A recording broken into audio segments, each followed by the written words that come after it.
Здравствуйте, уважаемые зрители! Сегодня я хочу рассказать вам о своем давнем-давнем хобби, которым я увлекался еще в 90-х, начало 90-х годах, в начале 2000-х. Это корабли в бутылках. Вот, к сожалению, сейчас я уже давно забросил это хобби, а у меня остались только вот фотографии и несколько самых маленьких, небольших, миниатюрных моделек. Все остальное я разбазарил, к сожалению. Но все равно это очень интересная тема, и я сейчас вам немножко расскажу о кораблях в бутылках. У меня тут на столе целая пачка журналов, которые выпускали энтузиасты постройки кораблей в бутылках по всему миру. Чего тут только нет. И Европейская ассоциация. На самом деле все мастеровые люди любят объединяться в ассоциации. Объединившись, начинаются выпускаться всякие журналы, проспекты. И в свое время я был подписан на всевозможные журналы. Вот это, вот, допустим, европейский журнал, вот это французы, вот это американцы, вот это опять европейские. И я сам публиковался в этих журналах. Это все было очень увлекательно и интересно. Мало того, я в свое время начал сам писать книгу, поскольку я уже решил, что я уже достаточно набрался опыта, и в итоге я даже ее написал, и даже эту книгу даже издали. Эта книга уже библиографическая редкость. И самое смешное, вот эта пиратская копия этой книги. Я уже пытаюсь... У меня уже закончились свои экземпляры. Я пытался купить в интернете, и вдруг обнаружил, что купил свою же книгу, но в пиратском исполнении. Ну, так тоже бывает. Ну, и, конечно, вы спросите, а как же корабль попадает в бутылку? Как его туда поместить? Ну, разговор о том, что надо разрезать, это мы отметаем. Это не спортивно.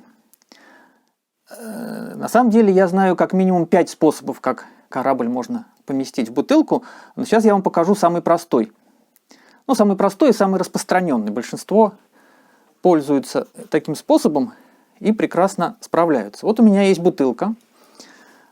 Я заранее приклеил туда подставку.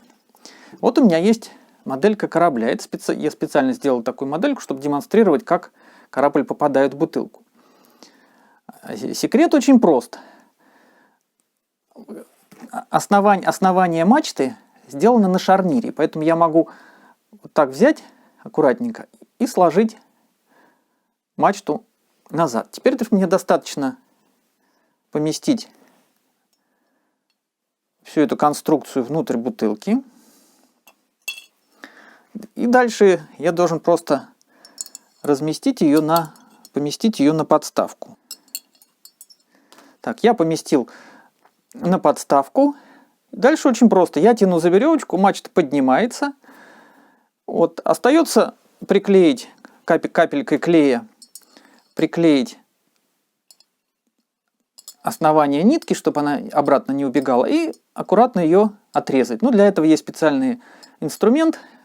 Это не так уж и сложно. Вот видите, это самый простой способ, но с его помощью иногда можно делать очень интересные модели. Я, правда, в своих работах только в самом-самом начале своей кораблестроительной карьеры использовался таким способом.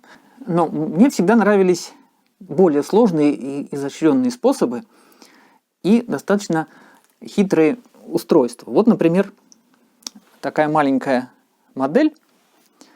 Ну, казалось бы, ничего особенного, но на самом деле это не просто кораблик в колбе, а это компас. Нос корабля всегда показывает на север. Север там. Сейчас я попробую, вот видите, сейчас я попробую его повернуть за металлической. Видите, он показывает, всегда двигается за металлом. А что значит, что это компас? Это значит, у него нет подставки, он стоит закреплен на маленькой иголочке и на ней балансирует, он никуда не убегает.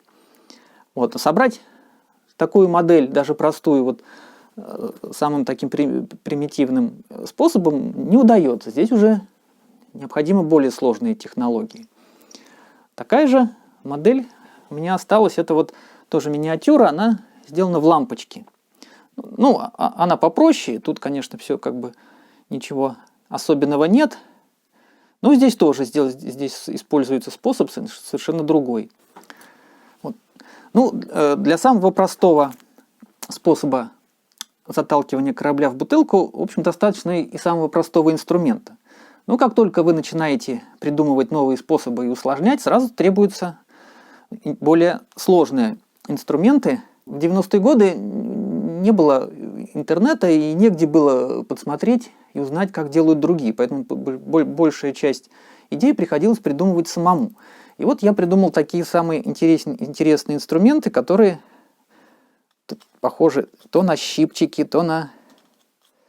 Я уже даже забыл, как ими пользоваться. Вот, видите, можно вот так взять предмет. Потом есть еще более удобные, можно вот так взять. Вот, тоже достаточно увлекательный инструмент. Представим себе, что это мачта. Вот я ее зажимаю. И дальше мне нужно затолкать ее в бутылку. Я ее заталкиваю в бутылку. А дальше я тяну. О, видите? Вот обратно уже не вытащишь, да? Внутрь бутылки помещают не только корабли. В средние века были очень популярны сувениры на христианские темы. То есть, если паломники, я забыл, как это называется, паломники приезжают в какой-нибудь монастырь, ну и на память себе покупают вот такую хитрую конструкцию, где какая-то сцена из Библии.